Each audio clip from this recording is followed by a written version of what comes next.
अरहंताणं नमो सिद्धाणं नमो आयरीयाणं नमो वज्रायाणं नमो लोये सवसाउडम।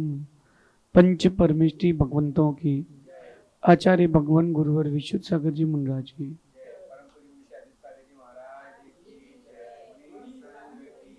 या हम सभी अपने जीवन में सुख और गुणों की अभिवृद्धि के लिए नीति के विषयों का श्रवण कर रहे हैं। नीतिकार हमें सिखाते हैं कि दुनिया में ऐसा कोई व्यक्ति नहीं जिसका बुरा वक्त ना आता हो। प्रकृति का नियम है, बुरा वक्त आएगा तो अच्छा वक्त आएगा और अच्छा वक्त आएगा तो बुरा वक्त भी आएगा।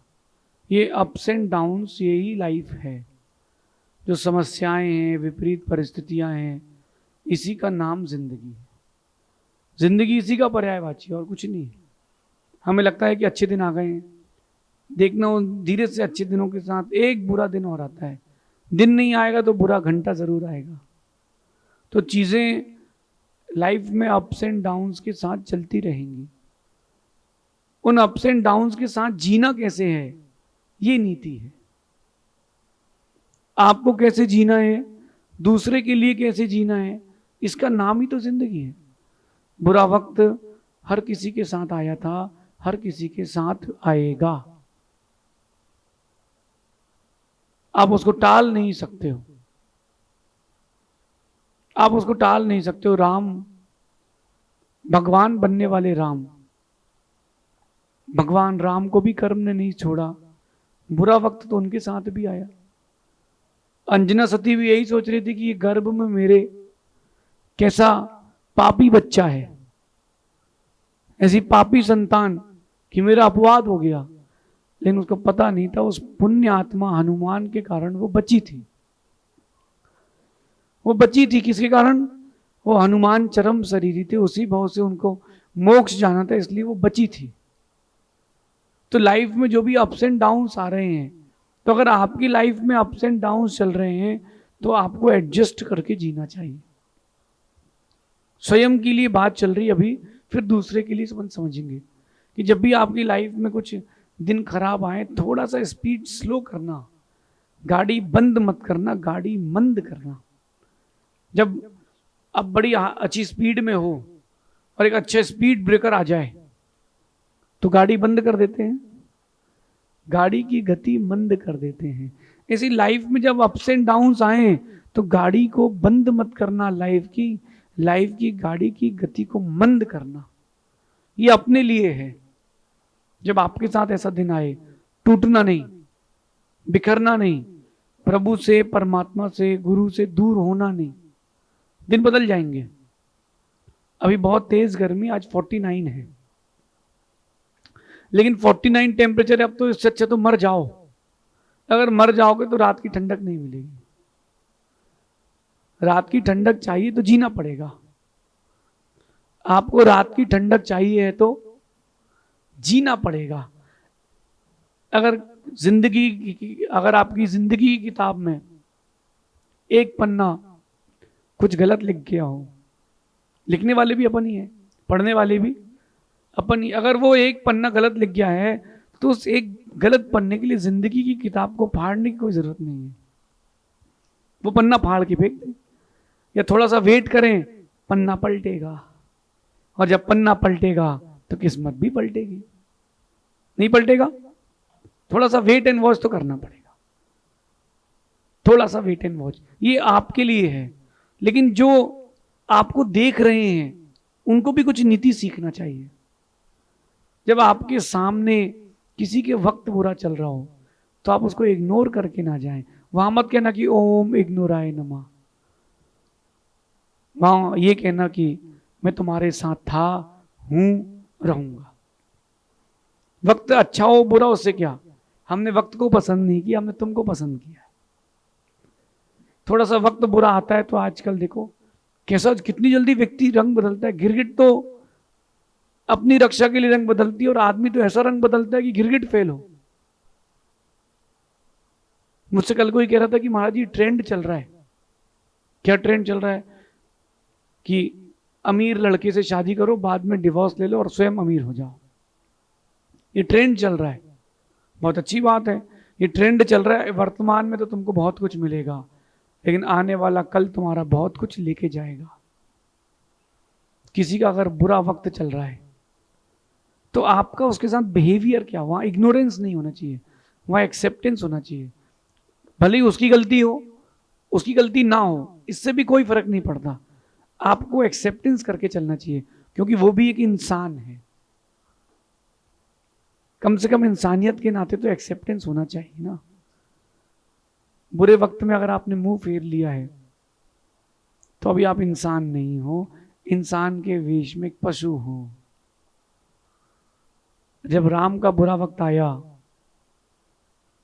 तब हनुमान ने मुख नहीं फेरा, लेकिन जब रावण का बुरा वक्त आया तो विभीषण ने मुख फेर लिया। लक्ष्मण ने ये नहीं कहा कि तुमको वनवास हुआ मैं क्यों जाऊं। बुरे वक्त में साथ देना चाहिए। अगर आपके परिचित में किसी का बुरा वक्त चल रहा है, साथ दो, लेकिन उतना ही साथ निभाना जितना उसका भाग्य हो। आपने अधिक साथ निभा दिया, आपका भी नुकसान होगा, उसका भी नुकसान होगा। अब ने कथा सुनी थी धन्य कुमार की। पूर्व की पर्याय में, अकृत पुण्य की पर्याय में जब वो था तो उसने पिता के, वो गर्भ में आया और पिता चले गए। जब पिता चले गए तो वो एक खेत में सब्जी काटने, अनाज काटने गया तो जिसने बुलाया था वो देखता, अरे तो मेरे सेठ जी का बेटा है। वो देखता है कि मेरे सेठ जी का बेटा है। ओहो, बोले तुमको तो सोने की चेन दूंगा, क्योंकि खेत तो सेठ जी ने दिया था। उसने गले से सोने की चेन निकाल के दी, उसके हाथ में रखी, लोहा हो गई। वापस उठाई, सोना हो गई। वो समझ गया कि इसका नसीब ज्यादा तेज नहीं है, फिर भी उसने रागवश, दयावश एक बोरा भर के चने दे दिए, कम से कम महीने भर तो खा के चल जाएगा काम उसका। घर पहुंचा तो एक मुट्ठी चने बचे, बोरे में छेद था। छेद बोरे में नहीं था, छेद उसके वक्त में था, उसकी किस्मत में था। कहते हैं कि जेब में छेद हो जाए, यानी किस्मत की जेब में छेद हो जाए। कहते हैं कि जब किस्मत की जेब में छेद हो जाए तो सिक्के से पहले आदमी गिर जाते हैं, और जब आदमी गिर जाते हैं तो असलियत औकात सब मालूम चल जाती है। उसने तो दे दिए एक बोरे चने, उसने गलती करी। उसको देखना चाहिए था कि इसका नसीब कितना है। उसको उसके घर हर दिन 2 किलो दे के आना था, कि आज का ये, कल का ये, परसों का। अगर किसी का वक्त बुरा चल रहा, उसकी मदद करना, और उसकी की किस्मत में 1 महीने का हो तो 1 महीने का देना, और नहीं हो तो उतना ही देना जिसकी उसकी किस्मत में हो। अगर ये बात हमारी आपको समझ में आती है तो आपका वक्त अच्छा बना रहेगा। और अगर आपने किसी के बुरे वक्त में मदद की है तो उसका तो अच्छा हो ही जाएगा, तुम्हारा कभी बुरा नहीं आएगा। इसलिए नीति में कह रहे हैं कि किसी के बुरे वक्त में उसका हाथ पकड़ो, उसको सहारा दो, उसको हिम्मत दो।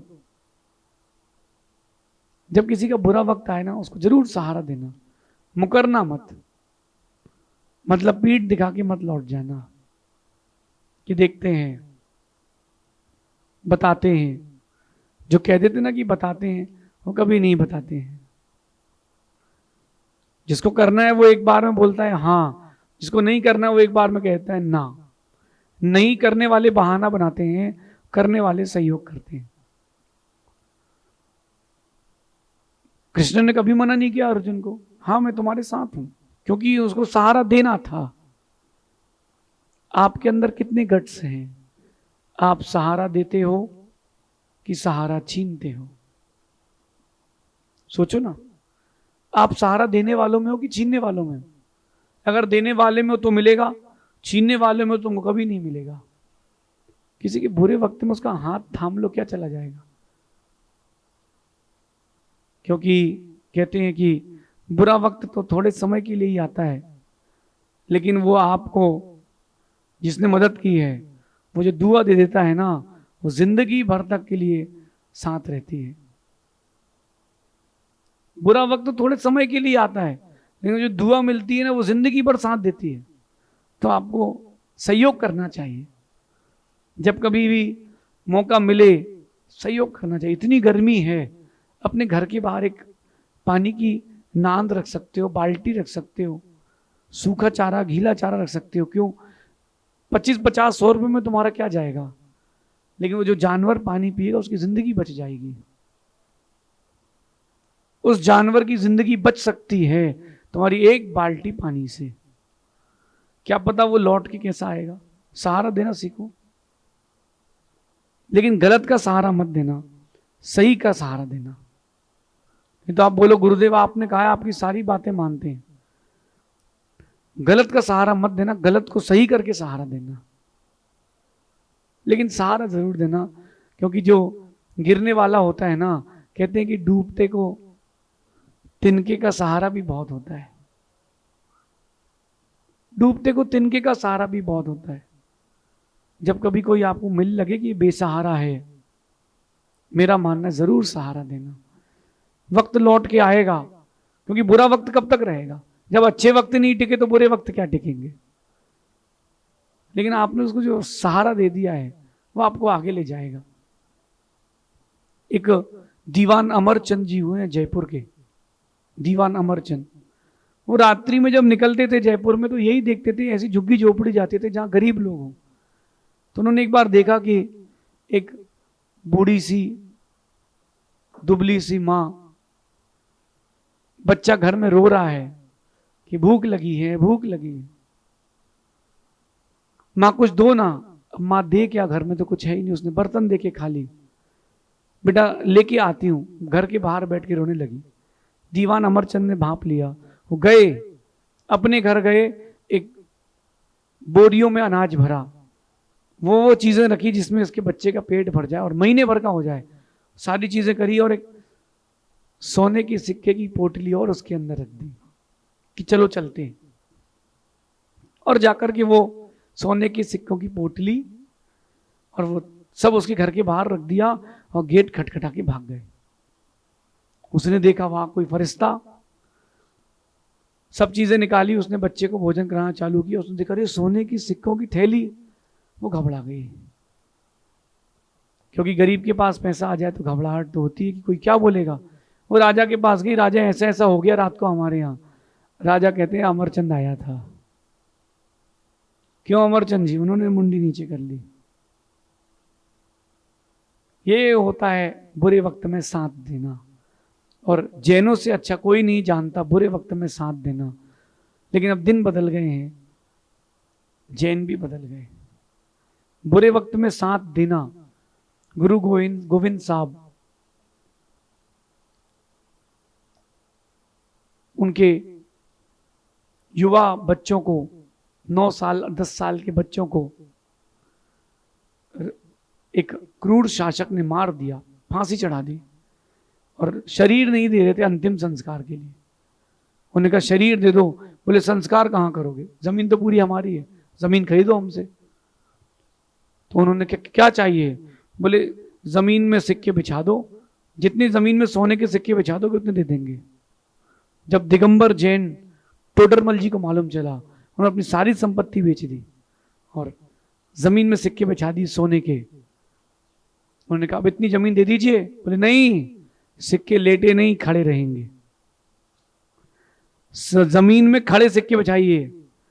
विश्व की सबसे महंगी जमीन, उस समय 790 किलो सोना दे करके वो कुछ गज की जमीन खरीदी थी, 2 गज 6 गज, जिसमें उनके संस्कार हो जाए। किसने? दिगंबर जैन टोडरमल जी ने। और उसी के कारण आज भी हिंदू दर्शन की अगर बात अलग कर देते हैं, जैनों की और सिखों की बड़ी गहरी प्रीति है। कई गुरुद्वारों में उनका नाम लिखा रहता है कि टोडरमल द्वार। वो सिर्फ इसीलिए लिखा रहता है क्योंकि बुरे वक्त में उन्होंने साथ दिया था।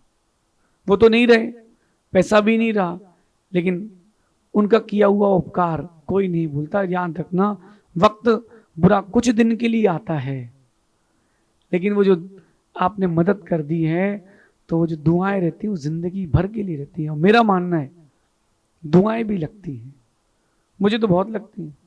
दवा कम दुआ ज्यादा लगती है, दवा कम दुआ ज्यादा लगती है, तो दुआएं भी लगती हैं। और एक बात बीच में और कहता हूं कि बद दुआएं भी लगती हैं, और दुआएं से ज्यादा बद दुआएं भी लगती हैं। लेकिन किसी को दो मत बद दुआ, तुम दो तो दुआ ही दो। क्या पता किसके जीवन में क्या परिवर्तन कैसा आ जाए, किसके लिए क्या सुख के क्षण क्या दुख के क्षण आ जाए। ये नीति आज की। किसी का बुरा वक्त आए तो उसका हाथ पकड़ लेना, उसको सहारा दे देना, उसको गिरने मत देना, उसको हिम्मत दे देना। अगर आपने एक बार हिम्मत दे दी, वो फिर से स्टैंड हो गया, वो हजारों को हिम्मत देगा, वो हजारों को हिम्मत दे करके जाएगा। लेकिन कोई बिरला पापी होगा जो तुमको भूलेगा। इसलिए वैसे मैंने देखा है, एक छोटे से बीज को आप वृक्ष बनाने के लिए सहारा देते हो, जमीन में डालते हो, खाद पानी देते हो, एक लकड़ी लगा देते हो, वो वृक्ष बड़ा होता है और वो उपकार के रूप में तुमको फल भी देता है, छाया भी देता है, और जब चला जाए तो लकड़ी भी देता है। क्यों? क्योंकि आपने उसके प्रति उपकार की भावना रखी है। जब वृक्ष उपकार लौटा सकता है तो फिर इंसान क्यों नहीं लौटाएगा? लेकिन उपकार की भावना, प्रति उपकार की भावना ना रखें, लेकिन करें जरूर। अगर उपकार करते रहेंगे तो मेरा मानना है कि आपका भी नाम इंसानों में तो कम से कम लिखा ही जाएगा। लेकिन गलत का साथ मत देना, सही का साथ देना। किसी व्यक्ति का गलत वक्त अगर चल रहा हो उसकी गलती से, तो उसका साथ देना। लेकिन व्यक्ति गलत हो तो उसका साथ मत देना, उसको शिक्षा देना।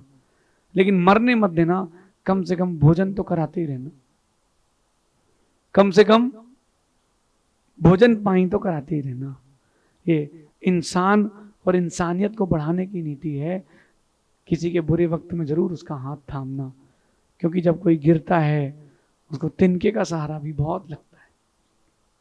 चीजें लौट के आएंगी, लौट के आएंगी, इसके लिए करना नहीं है, लेकिन लौट के आएंगी। और आज का वक्त तो ऐसा है कि अगर आपने किसी की बात सुन ली तो भी बहुत कुछ हो जाता है। कल मुझसे एक व्यक्ति कह रहा था कि मैंने एक बहुत एग्जामिन की एक चीज कि आपके पास इतने सारे लोग क्यों रहते हैं और एकदम यूथ क्यों रहता है। मैंने पूछा क्यों? बोले आपकी गाइडेंस जो है उनकी लाइफ सेट कर देती है, आपका गाइडेंस देना उनके बुरे वक्त को अच्छा कर देता है। तो बोले आपकी अगर गाइडेंस भी चलती रही तो आप लोगों के लिए बहुत अच्छा कर पाएंगे। आज सुबह एक बच्चा मुझसे कह रहा था कि मैं आपकी रील्स सुन सुन के मैंने बीबीए में 98 या 99% ले लिए, 9.9 CGP ले लिया मैंने। कैसे? बोले बस वो आपको देखते देखते, आपको सुनते सुनते वो मोटिवेशन चलता रहा और हो गया। ये बुरे वक्त में साथ देना है। जब कोई ना हो तब तुम साथ देना, जब तुम्हारे पास सब होंगे तब वो तुमको इकलौता साथ देते मिलेगा। ऐसा समझना। शेष अपन फिर आगे देखेंगे। भगवान महावीर स्वामी की